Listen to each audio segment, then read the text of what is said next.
What's up, everybody? It's Luke James, not the singer. If you're looking to contact me, you can hit up this email that's right here. But today you are tuned in to another episode of The Rundown, where I give you the quick rundown on a bunch of projects. This time around, we're going to be looking at 12 projects, so let's jump right into it, starting off with ZARFACE and MF Doom's project Super What, not to be confused with the kids show Super Why. Now, this is their second collaboration, as they did drop ZARFACE meets Metalface back in 2018, and this project was actually mixed, mastered, and put together in summer of 2020. However, it did get pushed back because of COVID, and of course there were likely some other complications due to MF Doom passing away in October 2020, but we finally got this one, and I think it's really dope. I'd actually say it's better than ZARFACE meets Metalface, so make sure you don't sleep on this one.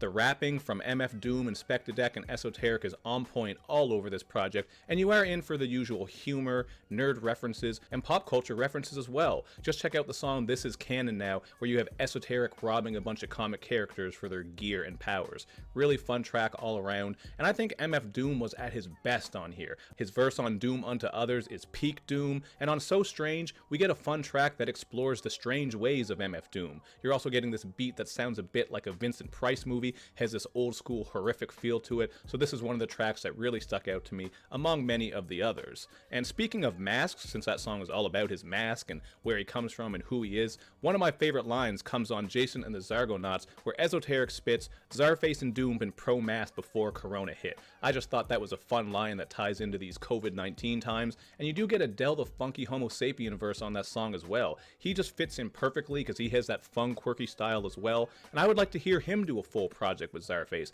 I think that would come together really dope, so hopefully they do that, man. ZARFACE and Del the funky Homo sapien, they go together like ranch dressing on pizza, and believe me, you have got to try it if you never have. That shit is delicious. Now, I also got to shout out the ZAR keys because they killed the production on here. I think the beats on here are some of the best ones that ZARFACE have ever had. You get the bass heavy banger King and I. This also features bars from the legendary MC DMC, so that was a fun feature. And you get great lines from Esoteric, including, "Plus you're standing there like Orange Cassidy with your hands in your pockets, the audacity." If you don't know who Orange Cassidy is, he is the laziest wrestler and one of the coolest wrestlers of all time. If you don't know what I'm saying, look him up on YouTube and see for yourself.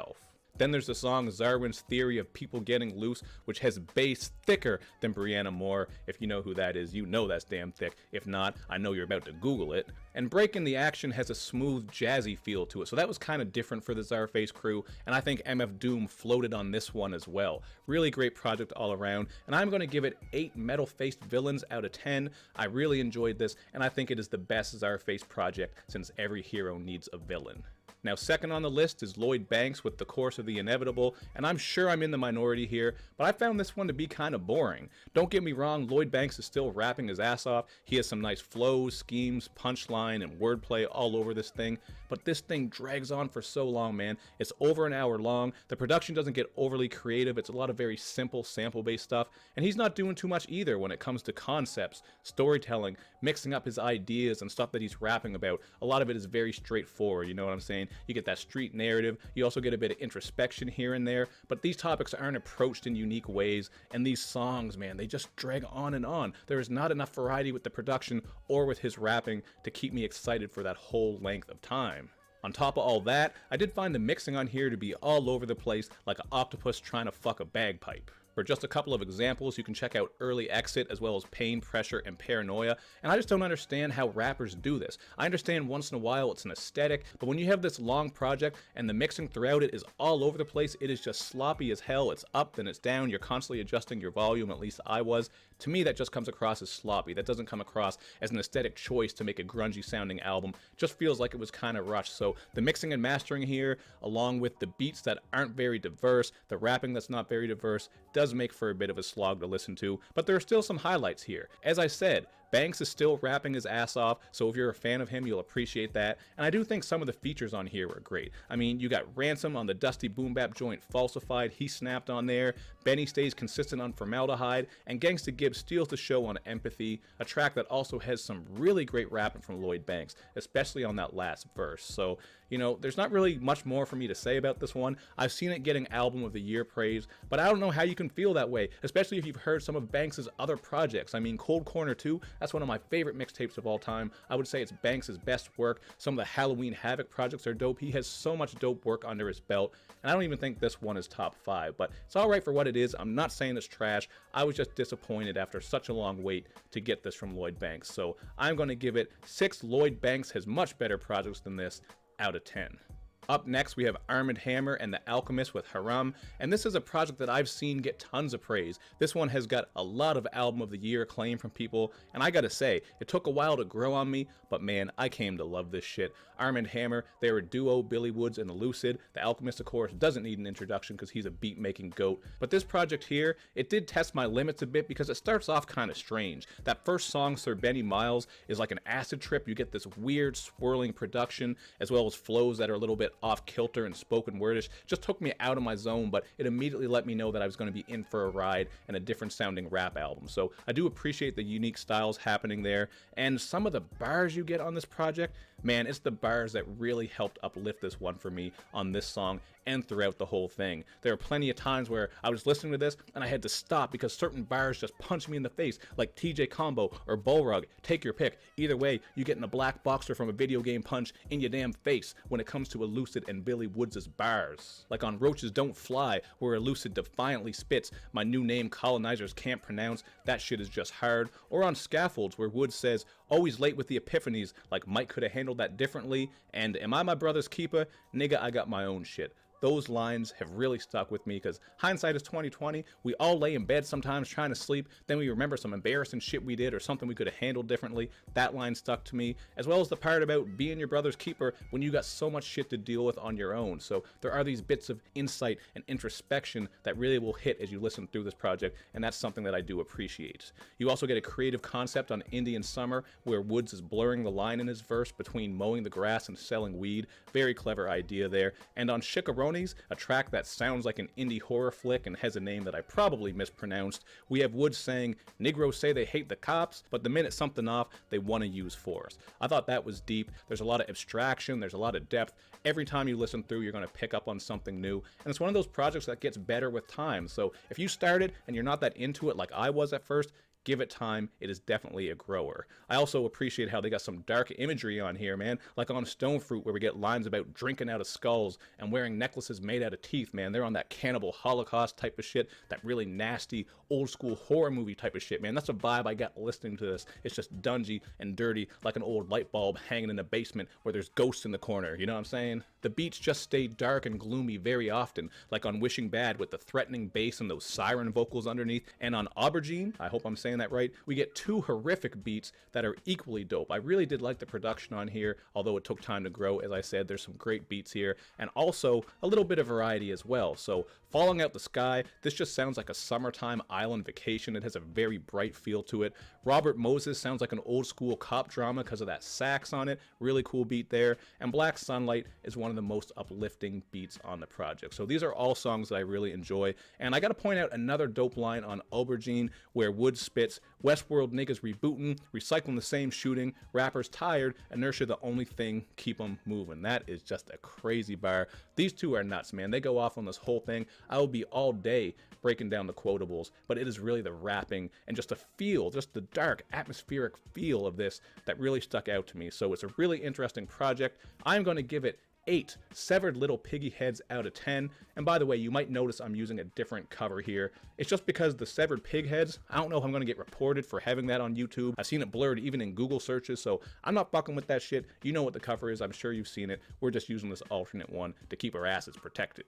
Up next, we have the Benny the Butcher and 38 Spesh project called Trust the Sopranos, and I don't got a lot to say about this one, man. That Griselda fatigue is always setting in, and this is one of those projects where I feel like if you skipped it, you're really not going to miss much. Of course, you are going to get some decent bars here because of who's involved. You'll recognize some familiar names like Chez Noir, Ransom, and El Camino, but I just found the production on this to be so simple and basic and to the point. A lot of very simple sample loops, and even at just 10 tracks and a little over 30 minutes, I was getting bored with this one, man. It just feels like a project of strays and loosies. It gets boring and forgettable quicker than the Flash busting a nut, based on my assumptions. Not that I know, not that I've seen him do that, but he is the Flash, so you got to do everything quick, right?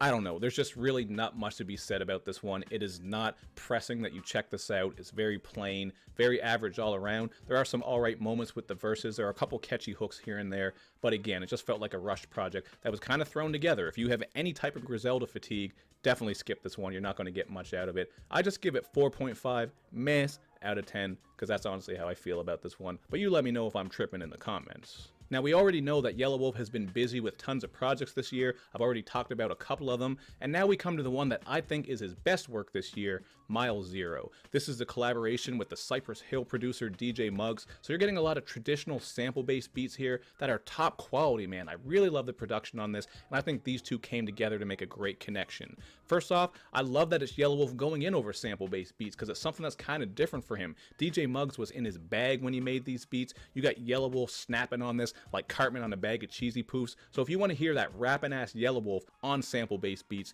you're absolutely going to love this one. In particular, God Damn It sticks out to me. That's how it's spelled, so that's how I'm going to say it. God Damn It. It has this 90s laid-back jazzy feel to it, where Yella drops this one long dope verse, although it does reference Limp Bizkit's song Nookie, not that we needed to remember that shit. And Hand Over Fist is another standout. It's a throwback to that 90s classic Cool Like That by Diggable Playlist, which automatically makes it dope. You get that deep stand-up bass, you get a great Be Real feature on there as well. These two songs right out of the gate are some of the best I've ever heard from Yelawolf in my opinion. There's also the song Matador with Kasky. I thought they both had great verses on here, especially Kasky, who does open up about the loss of a loved one and how that affected him. But overall, you don't get a lot of deep content here. This is just Yelawolf rapping his ass off on sample-based beats. I've said that a couple of times, and I'm going to give it 7.5 Yelawolf snapping on traditional hip-hop beats out of 10. Definitely check this one out. I think he could have been a bit more creative with some of the concepts, storytelling, rapping, some of that stuff, but even still, it's a dope project. And the only bad track here would be Dust Broom, in my opinion. This one sort of has a lo-fi sound to it, and the guests on here have about as much personality as a handful of sand when it comes to their verses. And why not talk about one more project from Yelawolf? I'm talking about Mudmouth. This one is actually his solo project, whereas all the other ones were put together with someone else. So what you're going to get here is the usual Yella, man, where he's bringing all his styles together. You're going to get those bouncy trunk music rap bangers like Bounce and Money. Bounce in particular is especially nasty and catchy. And you're also going to get some of that country boy singing shit. You have soft ballads like Rocks at Your Window and Homeward Bound. And Homeward Bound, by the way, is not about the movie, which was the first movie to make me cry back in the day, man, when that golden retriever, when he comes over the top and he made it and he's limping, man. I'm not really crying, obviously, but that was some sad shit, man. Homeward Bound, ooh-wee, check it out if you've never seen it. There's even a bluesy rap track called Mudmouth that reminds me of ZZ Top's song LaGrange, or Lagrange, however you say it. So as someone who constantly talks shit about one-dimensional rappers, I really appreciate Yelawolf's versatility. I think that's the reason he's been able to keep his career on path despite having so many ups and downs, because we all know Yelawolf has had his fair share of shit with addiction. There was some racial shit thrown in there, some Confederate flag shit thrown in there. I mean, we all know what's going on. Yelawolf's career has been up and down more than the back of Sarah J's head. And to go along with the versatility are some pretty cool concepts and some content that you can break down. The song Aquanet, for example, has an incredibly funky beat. I like this one because it deals with dope-dealing women. Thought that was a cool concept to get into. And Doghouse is just catchy, funny, and real all at the same time. In simple terms, this is a country rap anthem about getting into a fight with your girl. You're in the doghouse, so you say fuck it and you go party and have a good time. Just a really fun track all around. It's catchy. But my favorite track on here has got to be Hillbilly Einstein. First of all, that title, genius, I really like it, and it does tie into what the song's about, because it's all about how, you know, you might live in a small town, you might be a bit of a hillbilly, live in that country life, you're on the outskirts, but you're smart, man, you're an Einstein, you have ideas, you got to dream big, you got to try to get out there and do more. It has this somber guitar production that fits that theme, catchy hook. This is Yelawolf at his best, in my opinion.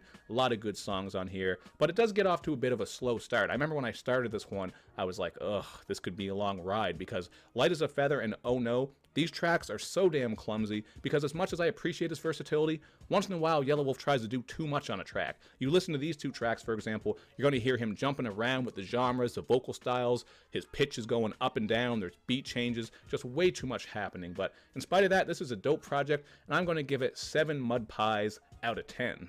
Up next is Amari with his project Grand Rising, and he's a rapper coming out of Brooklyn, New York. This is a very traditional hip-hop project, so don't go into this one expecting anything too crazy as far as new sounds or new flows, but it works really well because the production, first of all, is really dope. I liked a lot of beats on here. You got a triumphant sound on Grand Rising, a breezy soul vibe on A Beautiful Soul, and then on Head Up High and The Gift, you're getting glorious vocal chops. So these are just a couple of examples, but for the most part, I thought the production on here was really dope. You are getting a lot of variety, but it all hits well too, so he has a good ear for beats. Props to Amari for doing that. But when it comes to Amari's rap style, he's certainly not bad. He's on beat, he's holding his own. It's just that he doesn't have a lot of mic presence or charisma going on. The flows don't get overly adventurous, his vocal style is not really drawing you in, and you can really notice the difference when you make a comparison between him and Fashawn, because Fashawn comes in on the truth, and I'm not saying it's easy for anyone to hang with Fashawn, obviously, because Fashawn's dope. I'm just saying you can really notice the difference. You know, there's a bit more of an amateur feel to Amari's sound, whereas Fashawn, you can tell that he's a pro. It's just much more crisp. But in spite of that, it's the production and also the content that helps keep this afloat, because as you listen through, you can tell that Amari is not bullshitting with his verses. He has stuff to say and he wants to address some issues. Like on Holy Shit, he's talking about racism, colorism, and white supremacy over this grimy backdrop. And then on Black Business, we're getting a dope track that just deals with the economy today and how hard it is for people to get ahead, man. We don't have it as easy as the boomers did. Anyone trying to make a living knows that. So I thought it was really cool how he addressed this on that song and got into some other great content.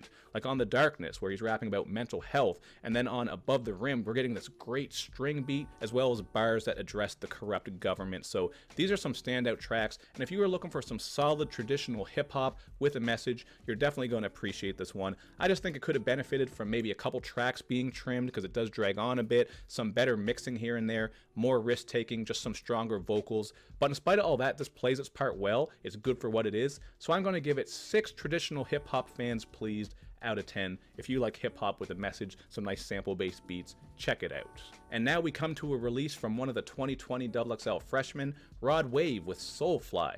Now I had heard Rod Wave before on a couple tracks, some of his guest features and solo work, and I thought he had a cool sound. It's very simple and kind of straightforward, but it's catchy. He can rap when he wants to, and he has some nice harmonies, all of which you're going to get on here. I just got skeptical when I saw that this was 19 tracks, because I'm saying to myself, it is hard to keep the interest for that long, and unfortunately, this album does get into repetitive, generic territory quite quickly.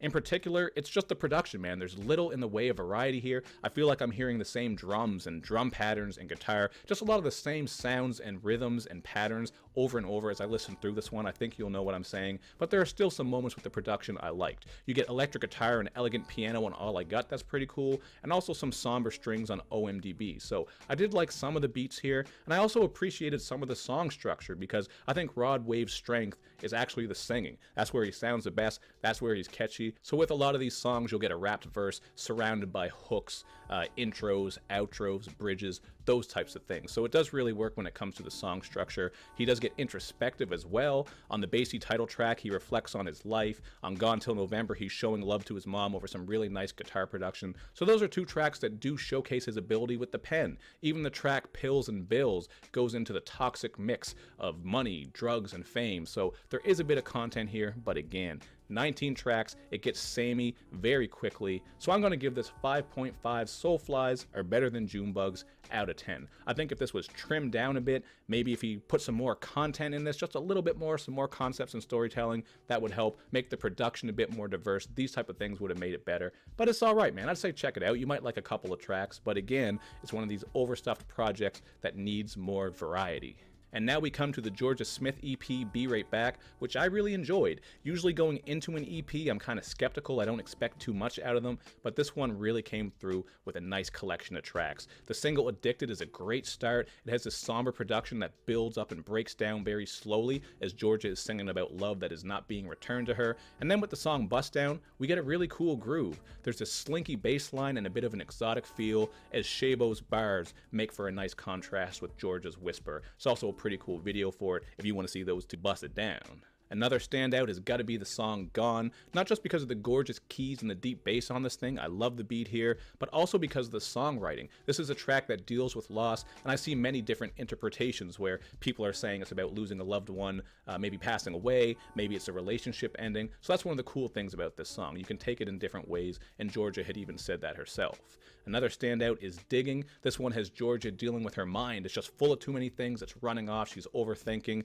And you get some cool production here that has a lot of dope percussion on it. I really like the drums on this. They have a bit of a tribal charging feel to it. So this is another favorite. And this is a dope project, man. I don't have too much to say about the other tracks. They're not bad, although Time is cool because it has Jorja singing about a friends with benefits situation over acoustic guitar. And I'm going to go with 7.5 thick pictures of Jorja Smith on IG out of 10. Don't sleep on this one. Check it out. It's another quality release from her as we wait for her next full album. Up next, we have Gbox Smoke with Smoke Life Matters, a project that has a lot of variety, so there's a bit of something for everyone on this thing. Make sure you check it out. He's a rapper who's originally from Ghana, but I believe he's working out of Atlanta, and there are some quality trunk slappers here, man. If you want to get ignorant and just crank that bass, scare old people at red lights, here are a couple tracks for you. You got Orbit, First Deal, and Smash. These are all bangers with typical braggy content, and G Smoke showcases a lot of charisma and mic presence. I think he has a lot of personality when he raps, although sometimes he does sound a bit like Rick Ross. As you listen through this project, you're definitely going to pick that up. I'm not going to say he's biting because he does sound different on other tracks, but once in a while, man, you can definitely hear the Rick Ross. Not that that's a bad thing, I'm just saying you will be able to make that comparison. I also thought that the featured artist 2K White had some pretty cool moments on here. He has a crazy, wild, somewhat screechy style, but he adds a lot of personality to these tracks. You'll see him on 3 or 4 songs, so I just wanted to shout him out for also adding to this project and making it more diverse.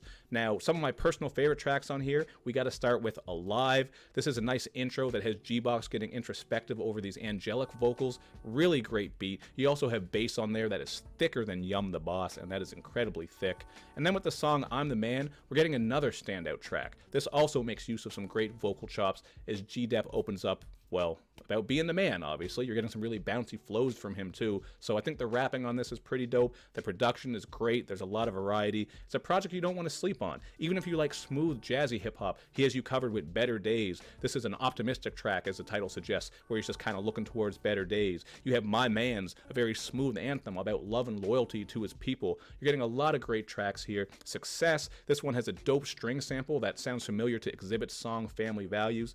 This is a project that I think you got to check out. I said that a couple times now, but it's kind of under the radar, and you might be surprised when you listen to some of these songs. So I'm going to give it 7 Don't Sleep on This Ones out of 10. Gbox Smoke, he had a good project with this one. And we do have another project from Gbox Smoke to talk about, and that is Smoke in a Mask. This one is only about 23 minutes long, and there's not a whole lot to break down with this one. This one is actually labeled as dropping in 2021, whereas the last project is 2020, and this feels like a step back, which is kind of odd, because usually with newer projects, you will notice a much better sound, unless this was an older one, and he just released it this year, but I digress. You will still hear hints of Rick Ross once in a while, especially on the song Free, so I think that's something some people might knock, as not being overly original. And unlike the last project, there's not as much variety here. The lyrics and depth aren't near as strong. This one was just incredibly average to me. Now, there are some funny moments, like on Smoke in a Mask, where he says that he took his darkness to light like Sammy Sosa. Anytime Sammy Sosa comes up, that shit makes me laugh, because he looks like a can of flaked ham now. But aside from some street narrative and some light introspection, like when he touches on the loss of his granny on Emotions, he does very little to set himself apart here. This is a very impersonal project. I don't think the production on here is as good as it was on the other one. I don't think the rapping is as good. The content and concepts, certainly not. Not as much variety. And you get some typical rap fodder here as well. I mean, the song Bad Bitch, just by the title, you already know what it's about. Nothing inventive happening there. Although I would say the jazzy boom bap joint Genius is pretty nice, and also the laid back vibe we get on Thoughts Before Dawn, but overall, this did not really do much for me. I'm going to give it 5 pork-colored Sammy Sosas out of 10. Sammy Sosa's all fucked up, man. Sammy Sosa is out here looking like Limburger from Biker Mice from Mars. And lastly, we come to Khrysis with the Hour of Khrysis. This is a project where legendary producer Khrysis, I will say legendary because he's done some really dope shit. This is a project where he's handling the production and other names are coming in to rap over his beats. I mean, he's got a couple verses here and there, but they don't really stick out. You can tell why he's a producer first, no disrespect.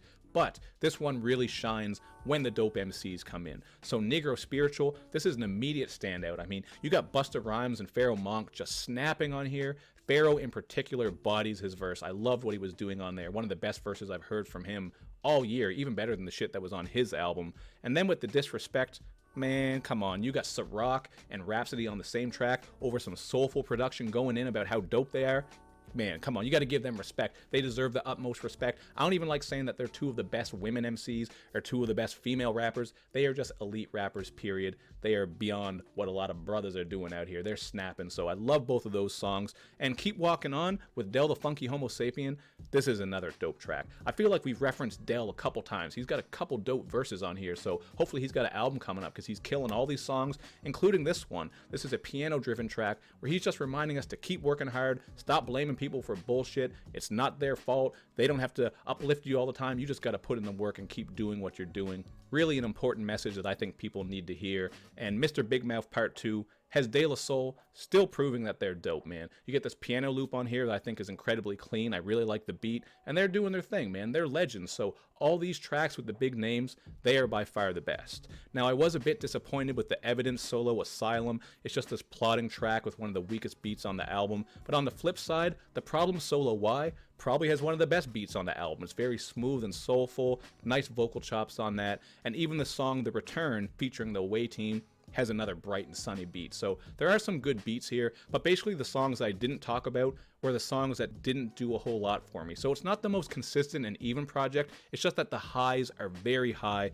But I'd be lying if I said that this is Khrysis' best production. I've certainly heard better production from him. There are still good beats here, but this wasn't as good as what I was hoping for. So I'm going to go with 6.5 Dino Khrysis games out of 10. Do you remember Dino Khrysis? Those were some good games back in the day. I know you remember Dino Khrysis if you're old. Kind of some Resident Evil type shit, except you're chasing after dinosaurs. But I don't know, man. Kind of sounded like I was ranting and raving about that project now that I think about it. Like I was going to give it this really high score. It's just that I really like a handful of tracks. Then there's a bunch that I don't like. So that's why the score is what it is. Whew, ooh-wee. My recording time is over 40 minutes, so I think we're going to wrap it up there. That's a lot of projects. Hopefully this came out all right. I'm going to edit it up, get it out for you guys, try to get that narrowed down to maybe about 30 minutes. I think that's long enough for a video. So let me know how you guys like this. I hope you guys are enjoying this new series, or at least how I'm taking the old series, The Rundown, and expanding it, making it a bit longer. Great way to keep up on projects and have lots of discussion. So hit me up below with your comments, your points, how you feel about these projects, how you rate them, whatever you want to say, let me know. I always like to discuss them. And let me know if there's some other projects you want on the next episode, which will likely be dropping in a couple of weeks. I know there's some projects I missed. I mean, Migos just came out. There's that Raheem Devon and Apollo Brown. I'm definitely going to talk about those and probably some other stuff too, but we'll see. Let's wrap it up. Thank you for watching, everybody. Make sure you do that good YouTube and social media stuff where you show me love and you show me lots of it, man. Show me that love. Thank you for watching, everybody, and I will see you next time.